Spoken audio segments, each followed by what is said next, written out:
Alhamdulillahirabbil alamin wassalatu wassalamu ala asyrofil mursalin sayyidina Maulana Muhammadin wa ala alihi wa sahbihi asma'in nama ba'du.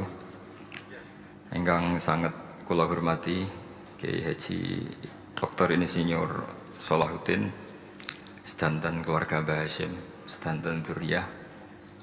Iki wonten putri, wonten bulik-bulik, wonten Gus Umar, wonten Bu Lili, wonten sedanten semua alumni, semua santri-santri yang kami cintai.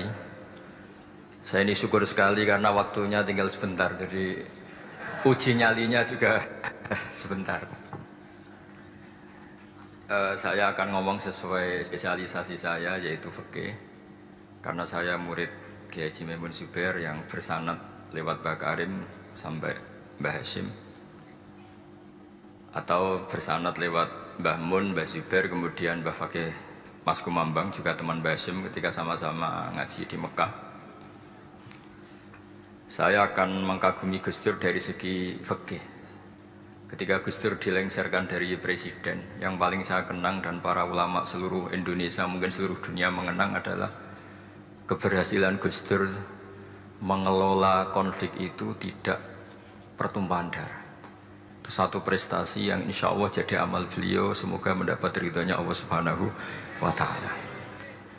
Karena yang paling dihindari oleh Islam sebisa mungkin adalah jangan ada darah menetes, apalagi hanya demi kekuasaan. Sehingga Rasulullah SAW sampai berdamai ketika terjadi tarik ulur di Sulhul Hudaybiyah. Saat itu Suhail bin Amr memberi sekian poin yang mendikte Rasulullah, semuanya merugikan Rasulullah. Tapi tidak semuanya merugikan Rasulullah, tidak ada yang menguntungkan sama sekali. Tapi Rasulullah menuruti itu semua demi tidak bertumpahan darah. Padahal Suhail bin Amr zaman itu masih kafir.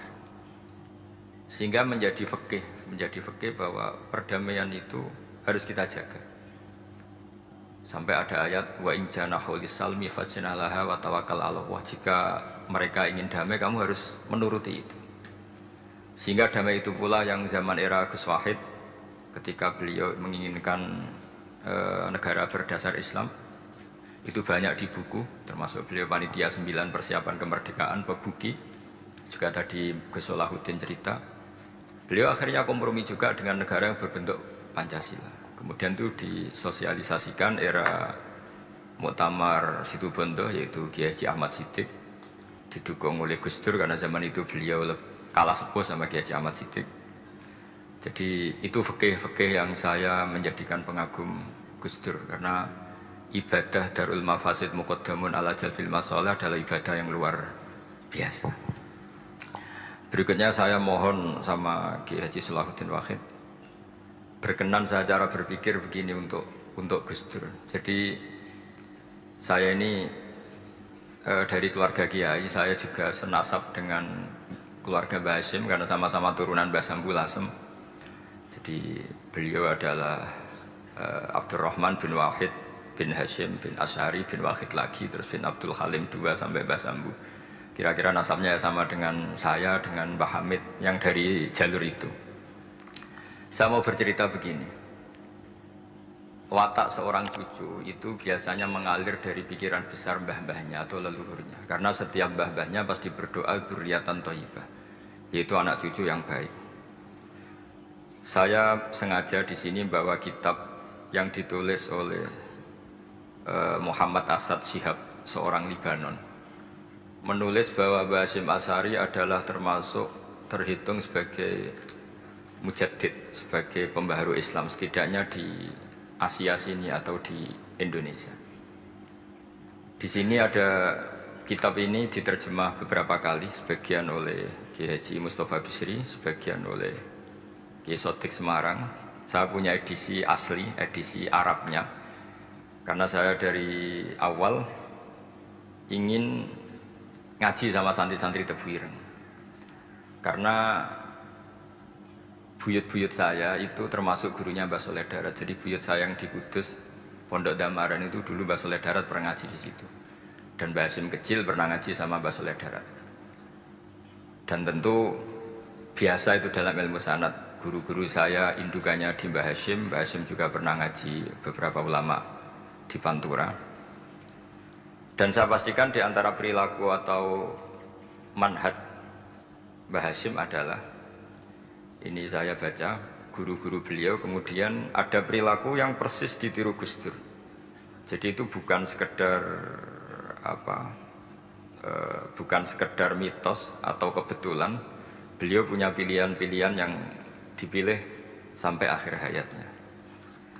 Di sini ada cerita proses Mbah Hashim ngaji, kemudian pernah ada seorang Jerman mau belajar Islam sama Mbah Hashim, kemudian ditemui beliau dengan sangat hangat. Ketika sudah mengenal Islam secara detail, ya saya ulang lagi, ketika sudah mengenal Islam secara detail, beliau ngendikan, kamu jangan tergesa-gesa, kata beliau, kamu harus menerima Islam ini secara al-bayyinah, secara argumentatif, secara logika yang benar, jangan karena terpaksa. Itu pula yang akhirnya Mbah Hashim mendorong khurriyatul fikri, orang itu harus merdeka dalam berpikir. Itu pula yang mengilhami Rasulullah SAW ketika Sulhul Hudaybiyah. Orang kafir yang masuk Islam harus dikembalikan ke habitat kafir, karena itu habitat asli, karena rata-rata dulu suku Mekah zaman itu kafir semua. Tapi yang orang Islam masuk kafir harus dibiarkan karena dianggap kembali ke habitat. Tentu semua perjanjian itu merugikan Rasulullah SAW. Tapi yang unik, Rasulullah itu menerima itu semua. Kata Rasulullah, sudah perjanjian itu kita terima saja. Akhirnya perjanjian itu diterima. Kemudian tapi Nabi hanya minta satu hal. Orang kafir Quraisy tidak boleh melarang orang diskusi Islam. Akhirnya mereka diskusi tentang Tuhan, tentang agama, tentang macam-macam. Sehingga mereka akhirnya membandingkan, enaknya punya Tuhan batu sama Tuhan yang disebut Muhammad. Tentu mereka masih jangkar pakai nama Muhammad. Mereka diskusi. Kalau kita punya Tuhan berhala, efeknya begini-begini. Kalau Tuhan kita banyak, efeknya gini-gini. Diskusi. Yatafawaduna fil hadis. Mereka diskusi secara terbuka. Terus fama ahadun ya'kilu syai'an illa dakhala fihi. Kemudian seseorang yang berpikir secara benar, yang mengenali Islam, pasti akan masuk Islam. Sehingga karena mereka diskusi bebas tanpa tekanan, akhirnya mereka memilih Islam. Dan selama mereka Islam, mereka akhirnya ikrar Islam sama ikrar, cara sekarang ikrar, kemudian menjadi Muslim. Dan otomatis perjanjian itu dibatalkan. Makanya kata Imam Zuhri, guru Imam Malik, maka nafathun a'zuma fil Islam min sulhul Hudaybiyah. Enggak ada kemenangan Islam sehebat kemenangan dalam Hudaybiyah, yaitu orang berbebas berpikir. Kemudian kebebasan berpikir ini pasti mengarah ke mengaku yang benar, menanggalkan yang salah. Tentu orang dulu mendewa-dewakan Lata Uzza, pokoknya menuhankan makhluk, menjadi sadar bahwa itu aneh. Kenapa kita harus sembah batu yang dipahat? Kenapa kita harus menyembah makhluk dan sebagainya? Dan akhirnya mereka Islam. Tapi dulu kalau suasana perang itu keinginan orang hanya ingin menang kalah. Jadi yang kafir itu hanya ingin menang. Pokoknya jangan sampai kalah. Nggak pernah berpikir Islam itu apa. Di mana-mana perang itu ya pikirannya menang kalah. Tapi setelah nggak ada perang, meskipun segala perjanjiannya merugikan Islam, orang akan berpikir secara objektif. Makanya fama ahadun ya'kilu syai'an illa dakhala fihi. Tidak ada seseorang yang berpikir tentang Islam kecuali akhirnya masuk Islam. Sehingga itu disebut maka nafathun a'zuma fil Islam min sulhul Hudaybiyah. Enggak ada futuhat yang sebesar sulhul Hudaybiyah. Ya, kitab ini namanya Wadi'ul Labinat Istiqlalil Indonesia. Mungkin santri Tebuireng mungkin lebih tahu ya, karena harusnya lebih tahu. Jadi kalau tahunya baru sekarang ya rondo innalillahi wa inna ilaihi rajiun. Jadi saya tidak perlu bangga lebih tahu, karena memang seharusnya Anda lebih tahu. Kalau tidak ya keterlaluan. Ya namanya itu Wadi'ul Labinatil Istiqlal Al-Indonesia. Ini saya baca, tapi ini demi Gus Dur, artinya bahwa pilihan-pilihan itu mulai ada zaman Mbah Hasyim Asy'ari. Saya baca satu-satu ya, mulai kredibilitas ilmu beliau, karena dalam Islam itu harus ada sanad. Saya pernah ditanya seorang ilmuwan, Pak Bahak, kenapa Islam itu harus ada sanad? Kita kan orang cerdas, kan bisa berpikir sendiri, ngapain nunggu pikirannya orang-orang gitu. Terus saya bilang, agama itu agamanya Allah dan Rasul. Kalau pikiran kamu namanya agama kamu, bukan pikiran agama, kata saya. Kalau kamu punya pikiran, ya namanya pikiran kamu, tidak agama. Kalau agama itu harus bersanad. Jadi pikirannya Mbah Hashim sama dengan pikirannya Mbah Mahfud pikirannya sama dengan Said Abi Bakar Sato sama dengan Sayyid Zaini Dahlan dan seterusnya sampai logika itu sampai Rasulullah Shallallahu Alaihi Wasallam. Saya beri sekian contoh. Pikiran yang kita ciptakan bisa salah, misalnya begini. Dulu misalnya Nabi pernah bersabda, al-qatil wal maqtul finnar, pembunuh yang dibunuh sama-sama neraka. Jadi idal taqal muslimani bisayfihima fal qatil wal maqtul finnar. Jika dua orang muslim bertemu sama-sama bawa pedang, maka yang bunuh maupun yang dibunuh itu sama-sama masuk neraka. Makanya kita harus syukur sekali Indonesia itu paling menghindari membunuh, karena kalau sesama muslim membunuh itu ancamannya berat, sama-sama masuk neraka. Bukan sekedar diboyong dari pondok Tebuireng, itu neraka. Kalau dibayang pondok gampang, nanti mondok lain gampang. Terus logika sahabat begini, hadza al-qatil fama balul maqtul. Oke ya Rasulullah, kalau al-qatil masuk neraka namanya pembunuh, oke kita terima. Tapi fama balul maqtul, lalu dosanya yang terbunuh itu apa? Wong dia korban kok dia dibunuh? Apa jawabannya Rasulullah Shallallahu Alaihi Wasallam? Jawabannya innahu kana harison ala qatli sahibi. Sebetulnya dia juga mentalnya pembunuh, cuma nasibnya terbunuh. Jadi seperti misalnya sampean hasut saya, itu nggak perlu disakeni. Sebenarnya sampean yang inginnya ya menggusur saya, cuma nasibnya tergusur gitu. Makanya kalau ada orang rebutan pacar kok kalah itu udah usah disakeni. Sebenarnya mentalnya dia perebut gitu. Cuma nasibnya kalah gitu. Jadi apa ya? Ya tadi. Ya ini penting ya, penting sekali. Jadi sebetulnya ketika duel itu semuanya kan mentalnya pembunuh. Maka dia nasib saja sebagai maktul, tapi mentalnya pembunuh. Karena dia mentalnya, niatnya, komitmennya pembunuh, maka dia sama-sama di neraka.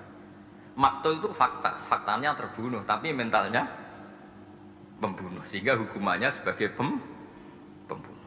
Sama kalau sampean berebut itu mentalnya ya berebut.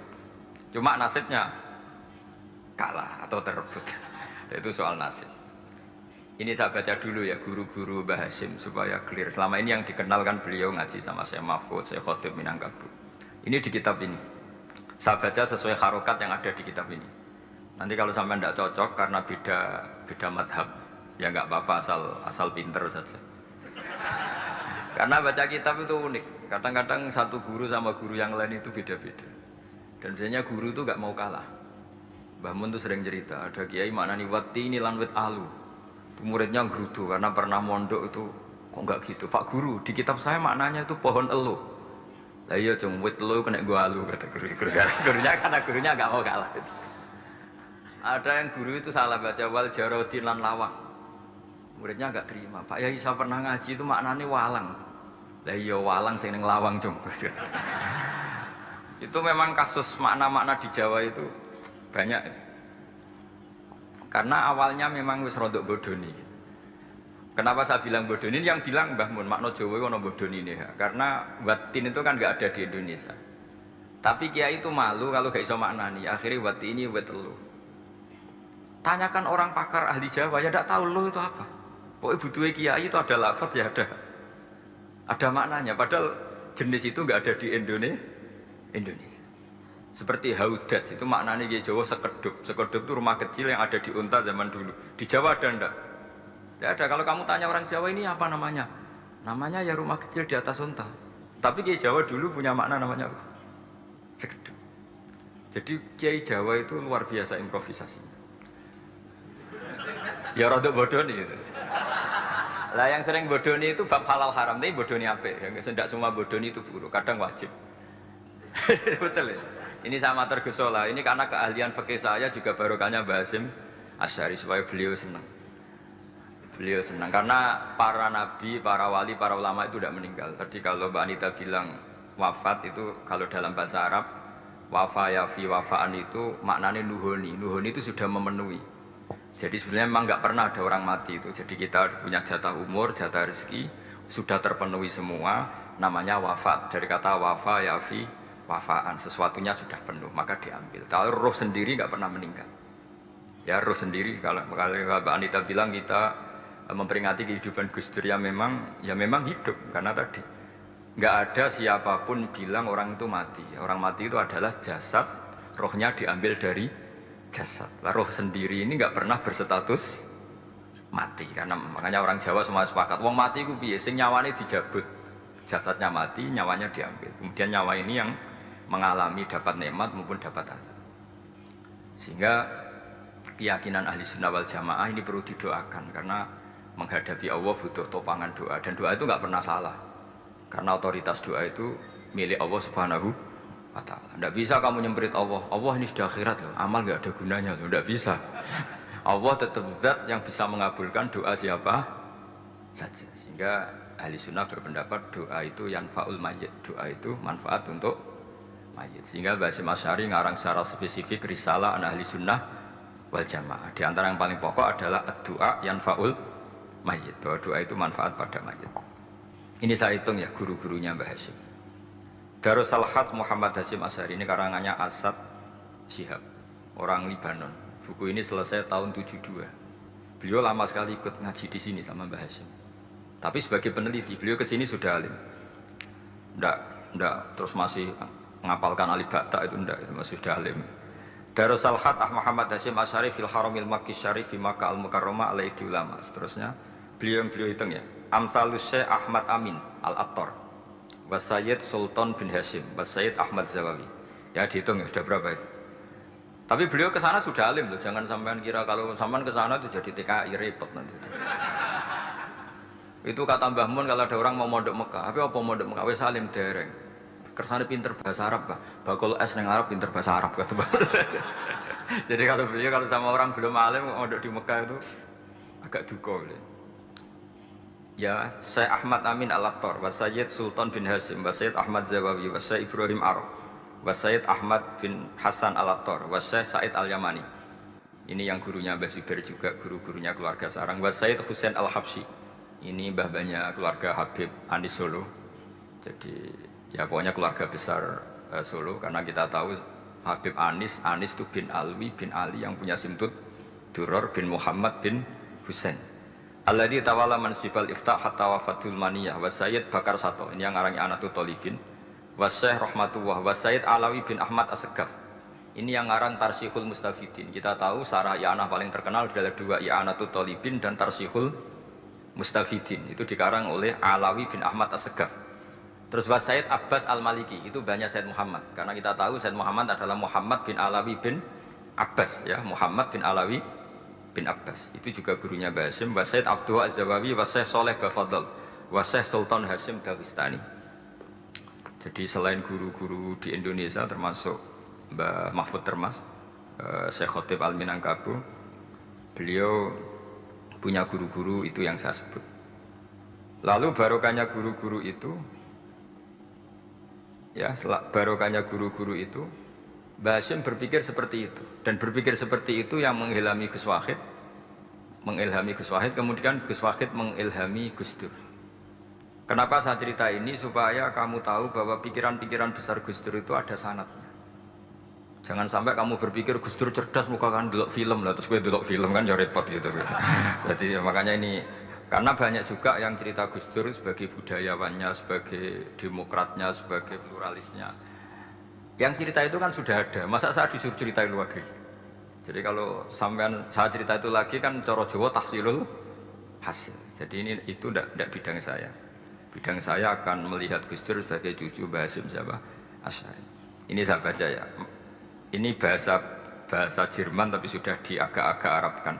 Ma'al Muhandis Karel von Schmidt.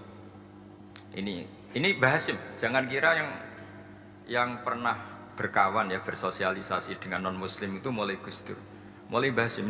Ini di halaman 108 kitab tadi, Wadi'ul Labinati Istiqlal Al-Indonesia. Kitab ini boleh sampean gasap kok. Nanti setelah ini tak bawa pulang atau sampean gasap nggak apa-apa. Ini santri-santri tebu ireng nggak apa-apa. Siap ya? Ya nanti bisa dibaca. Lakot kan seterusnya hakon ziarati ala Muhammad Hashim makana dalika fi yaumini 7 Juli tahun 1936. Fi maqorihi tebu ireng. Haitsu taqaltu indahu bil muhandis Karel von Smith. Wa kanatil fursa saikhal tahadus ma'ahu tawilan. Terus setelah itu ini ceritanya mu'allif menangi Basim diskusi sama orang orientalis. Ini kata mu'allif, wa hadhil uqdatu takunu aqidatan wa hiya uqdatul mustasyrikin fa kullu shay'in ya'ti minal ghurbiyin wal irobiyyin wa Eropa ya'tabirunahu dasisa. Jadi zaman itu Basim itu sering punya tamu dari Eropa, dari barat, dari macam-macam. Sumastatrodal muhandis fa terus sampai. Nah ini cerita saja betapa Basim itu perkawanannya luas sekali. Terus ini cerita akhirnya orang ini sampai masuk Islam. Ketika masuk Islam, di antara pesannya Mbah Hashim, saya ulang lagi, di antara pesannya siapa? Mbah Hashim itu beliau bilang kamu harus dipikir-pikir lagi katanya. Itu kan satu kearifan Mbah Hashim ini saya baca karena saya takut ditegur ini. Saya juga nunggu surat kok tidak datang-datang ini kok, supaya cepat selesai. Ini bebas. Kalau ada surat malah kebenaran ini karena sudah mulai nyari-nyari. Ya jadi saya mohon nanti kitab ini bisa dikaji di sini. Nanti saya tinggal di sini ada cerita-cerita sampai beliau berteman orang Eropa, terus beliau macam-macam sampai terus saya teruskan. Suma arsalatku syirka ila Indonesia amin 1929 watana kola fi kasir minal mudun wa maka akhiran fi madinati Surabaya bi Jawa Syarqiyah wa min huna bada'atil hidayah wa taufiq taqudanihi ilal khairi hadas lautil hadis bil amil alladhi yakti fatratas tirah. Jadi orientalis tadi ketika berteman Mbah Hashim lama-lama tertarik oleh Islam. Ketika mulai tertarik dengan Islam, wa sya'ara bil istiqra' aruhi wal amni tam wa kaifa ya'budu rabbahu ibadatan haqiqiyah. Terus mulai tertarik dengan Islam, terus konsultasi sama Mbah Hashim. Jadi tertariknya barokahnya Mbah Hashim. Orang ini kemudian wabakiyal muhandis itu insinyur Karel von Smith fi Indonesia hatan dalatil harbul alamiyah sehingga perang dunia kedua selesai wa indama qawamal Indonesium didal hukmil al-Hollandi fi harbil istiqlal am wa kana muhandis fi sufil Indonesian dafa'u islamuhu liya syarika sak terus.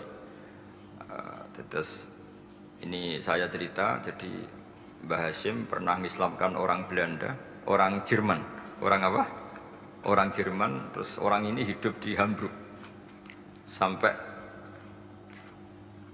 akhirnya beliau dakwah Islam di sana. Jadi ini penting ya supaya sampean tahu bahwa Tebu Ireng mulai dulu adalah komunitas internasional. Ya, Tebu Ireng mulai dulu adalah komunitas internasional. Jadi terus ketika ngadepi Indonesia yang dijajah,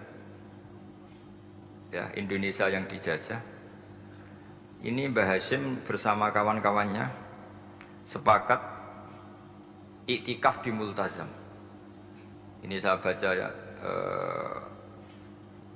Wa akhiran istama'a ma'a nukhbatin min haula'i talaba min zalama alaihi al-had Muhammad Hashim ala ayata'ahadu wa yaqumu bi amalin fi lailatin lailan min laili syahri Ramadan. Al-mu'azzam istama'a haula'i talaba waladina yantamuna ila iddati qawamiyatin. Qawamiyah itu kalau bahasa sekarang perlawanan min Afrika wa buldani Janubi Asia, Asia Tenggara, wa Asia Al-Wusta, Asia Tengah, wal buldan al-Arabiyah. Wa kana al-had Muhammad Hashim Asy'ari ahadahu. Wa waqafu jami'an amamal multazam bil Ka'batil musyarrafah. Wa ahadu wa aqsamul yamin ala yakum bil jihad fi sabilillah li ilahi kalimatil Islam wa tauhidil muslimin bin nasri ilmi wa tawiyah wa tafaqquh fiddin talaban li mardatillahi ta'ala la yarjuna min wara'i dzalika malan wala mansiban li anfusihim. Jadi sebelum beliau pulang ke Indonesia, itu komunitas Asia Tengah, Asia Dekat, Asia Jauh, semuanya dijajah karena Mesir dijajah Prancis, yang ini Burma dijajah ini, yang Indonesia dijajah ini, semuanya berdoa di Multazam. Intinya Mbah Hashim itu patriotik betul, patriotik betul.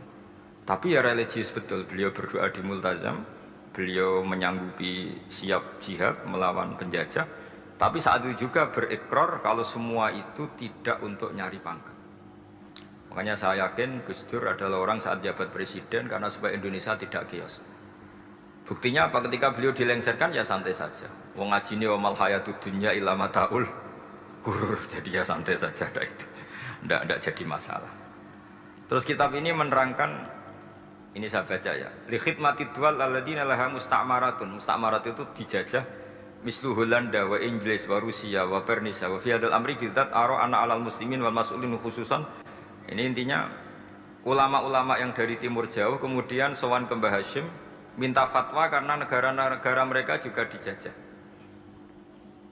Jadi dulu orang dari Jerman, dari mana-mana belajar Islam juga sama Mbah Hashim. Yang negara-negara Asia Timur, Asia dekat itu juga kalau konsultasi kemerdekaan juga sama siapa? Mbah Hashim. Jadi uniknya kitab ini ditulis oleh orang Libanon. Jadi orang Libanon itu saking penasarannya sama Mbah Hashim Asy'ari itu datang ke sini. Ya datang apa? Datang ke sini untuk belajar sama Mbah Hashim. Dan di antara belajar itu kemudian sampai sini ternyata tamu-tamunya Mbah Hashim dari berbagai negara. Mulai yang konsultasi cara memerdekakan negaranya karena ngalami dijajah sampai cara belajar Islam yang benar, termasuk tadi yang Karel von Schmidt tadi yang masuk Islam karena konsultasi sama Mbah Hashim, padahal dia orang Jerman. Terus diantara kelebihannya Mbah Hashim ini juga ditiru Gus Dur. Wal Haji Muhammad Hashim la yajidu kharajan ayuna kisau same' wal mukhatab bal yurahibu bidzalik. Mbah Hashim orang yang enggak tersinggung ketika pendapatnya ditentang atau digugat oleh lawan bicaranya. Beliau santai, tidak terus ya tidak berontak, ya santai aja. Enggak terus angger dibantah, membantah kiai kualat, enggak, itu enggak ada sanadnya. Nah ini saya pastikan ya bahwa kehebatan Gus Dur itu kita enggak lepas dari barokahnya siapa? Mbah Hashim. Sekali Rasulullah SAW sebagai Sayyidul Khalqi, Sayyidul Anbiya al-Mursalin, beliau yang ngakui ana da'watu Ibrahim wa bisyaratu Isa. Aku hebat ngene iku barokah dungane Nabi siapa? Ibrahim. Maka ini sesuatu yang saya tekuni, jadi enggak salah kalau bicarakan Gus Dur ya harus bicarakan Mbah Hashim. Sama bicarakan Nabi Muhammad SAW juga harus membicarakan Jadduhul A'la yaitu Ibrahim alaihissalam. Jadi ini kitab bisa dipakai atau digasap ya enggak apa-apa. Artinya gini, gasap itu kalau saya ada ridho jadinya gasap, kalau ridho ya jadinya boleh. Dan menjadi gasap kalau nggak dipelajari. Ya, jadi kalau mau enggak terus tinggu jimat itu kita fokus bahas sakti, wah ya repot makanya ini. Nah kalau dipakai itu gasap. Tapi kalau nanti didiskusikan sama teman-teman, kemudian menjadi baik, menjadi luar biasa, saya ikut ngamal. Terus saya ulang lagi, saya teruskan. Ittisolatuhu. Ittisolatu itu komoditas beliau. Lahu ittisolatun wasi'atun wa mukatabatun ma'a katsirin min zu'ama'il alam al-islami fi dzalikal ahdi. Bianhum Asy'abdul Aziz As-Sa'alibi wa Sayyid Diyauddin wa Syairozi Adwul Injil terus beliau punya perkawanan besar di komunitas internasional termasuk Syekh Muhammad Abdul Karim Al-Khattabi wa Sayyid Alawi bin Thahir Al-Haddad Mufti Sultanati Johor. Ya, beliau berkawan dekat sama muftinya kerajaan Johor, wa Muhammad Ali wa Syaukat Ali bil Hindi, wa Muhammad Ali Jana Muhammad Iqbal. Muhammad Iqbal yang terkenal di India itu, wa Sayyid Hibaduddin Asy-Syahrastani, wa Wazirul Ma'arif Al-Iraqiyah. Beliau berteman sama PM Irak. Jadi kalau Gus Dur dari Mesir belajar di Irak, ternyata dulu mbahnya teman akrabnya Perdana Menteri apa? Irak. Terus banyak waro isu Majelis Tamyiz wa Sayyid Al-Alama Muhammad bin Aqil wa Sayyid Muhammad Jadul Maula wa Sayyid Muhammad Surur saat terusnya itu. Jadi ini nanti saya tinggal termasuk catatan-catatan ini saya mohon ridho dari Gus Solah dari supaya santri-santri sini belajar Mbah Hashim lebih serius supaya gampang. Kenapa saya katakan harus seperti ini? Dulu Nabi Ibrahim itu di antara anak cucunya, itu secara lahir ada yang tidak soleh. Karena anak cucu itu punya otoritas, sehingga anak cucu ini yang menstatuskan Nabi Ibrahim. Sampai Allah sendiri yang meluruskan pengklaiman itu, yaitu ada ayat maka anak Ibrahimu Yahudiyah wala Nasranian, karena ada orang yang bernama Yahuda bin Yakub bin Ishak bin Ibrahim. Karena Yahuda punya pola tertentu dalam beragama, terus seakan-akan mbah-mbahnya paling ya begitu. Akhirnya Ibrahim pernah disetatuskan sebagai Yahudi. Sampai Allah sendiri yang ngintikan maka anak Ibrahimu Yahudiyah wala Nasrani. Sampai datang Rasulullah SAW yang memaklumatkan saya juga cucu Ibrahim orisinil. Dan saya pastikan Ibrahim itu bukan Yahudi tapi bapak tauhid. Semenjak itu Ibrahim dipulihkan namanya, bukan Yahudi tapi bapak tauhid. Yaitu diistilahkan Nabi millata abikum Ibrahim, semua tauhid adalah nginduk kepada Nabi siapa? Ibrahim. Nah saya ingin santri-santri Tebu Ireng misalnya nanti suatu saat jadi komunitas internasional, jadi orang keren komunitas internasional, itu bukan karena ingin gaya-gayanan terkenal, tapi ingin niru Mbah Hasyim bahwa itu awal dakwah Anda fil alam. Semua alam ini tentu butuh tauhid, butuh kebenaran, bukan gagah-gagahan sebagai orang populer. Terus persahabatan yang luas, misalnya Anda khusyuk terus kuper, ratau kancanan wong habis jadi wali gini terus kuper. Mungkin Anda tidak akan jadi wali karena sanatnya Mbah Hasyim itu perkenalannya luas. Sementara kamu milih kuper, gak pernah berteman orang, tapi sanatnya sampai Mbah Hasyim itu membingungkan sanat itu. Wong Mbah Hasyim tidak gitu kok kamu nyanatkan begitu. Jadi kalau santri Tebu Ireng mulai sampai di kamar, ngobong dupo, terus menterkenalkan diri jadi wali. Nanti tonggo kamu ngira itu produk Mbah Hasyim karena kamu santrinya. Kan dianggap cerminan gurunya sampai Mbah Hasyim. Nah kalau ada yang teman-teman gitu harus dimaklumatkan itu sanad mungkotek bahwa sanad itu tidak benar. Ini kapan ini ditegur? Ini saya sudah mulai menunggu karena ya repot ini kalau kelamaan ini nanti itu. Terus ini khazanahnya Mbah Hasyim. Khazanah itu ya perpustakaan kalau sekarang. Maktabatuhu tu'addu maktabatul khat Muhammad Hasyim Asy'ari min aghnal maktabat lihtiwaiha ala anfasil kutub. Jadi ini kadang harokatnya ya beda dengan bacaan saya, sama nanut bacaan saya. Di sini ditulis anfusil kutub. Selalu saya baca anfasil kutub karena maknanya kitab terbaik. Kalau kitab terbaik bacanya bukan anfus tapi apa? Anfas. Ya nanti kamu debat sendirilah sama teman-teman ini bacanya apa. Karena ini kadang harokatan. Kalau kadang harokatan repot, abe bantah itu kadang sungkan mbek sing aran, orang bantah kadang beda. Lah supaya selamat, iki ora saleh mu'alif, khotote sing goblok biasanya gitu kok. Biasanya gitu kalau untuk menyelamatkan kiai itu, wah ini yang ngetik yang salah. Padahal kadang kiai ini barang ya rodok salah tapi ya sembol.